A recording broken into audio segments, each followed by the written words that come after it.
Gegara cekcok soal utang piutang, pemuda dari dua kelompok bentrok di perumahan Raffles Hills, Cibubur, Depok, Jawa Barat pada Sabtu 11 Februari. Akibatnya, satu orang dilaporkan meninggal dunia.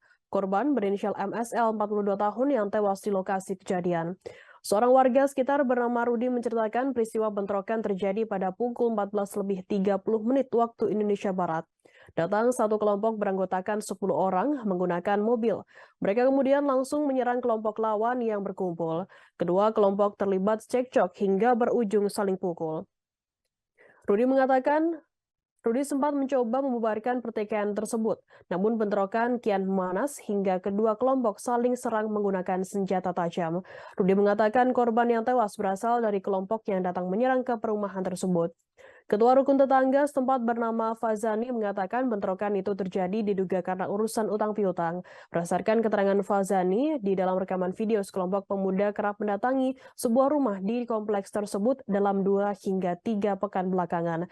Hingga akhirnya pada Sabtu pagi, keributan terjadi antara kelompok penagih utang dengan kelompok lainnya yang diduga membackup pihak yang berutang.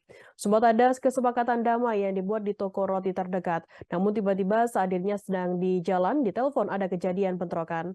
Dari informasi yang dihimpun terdapat korban luka dari kelompok lawan yang meninggal dunia.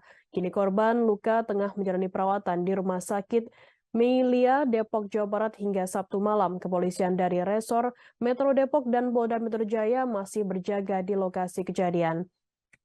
Selain itu, kepolisian juga berjaga di rumah sakit tempat korban luka dirawat untuk mencegah adanya bentrokan susulan antar dua kelompok ini. Terima kasih sudah nonton. Jangan lupa like, subscribe, dan share ya.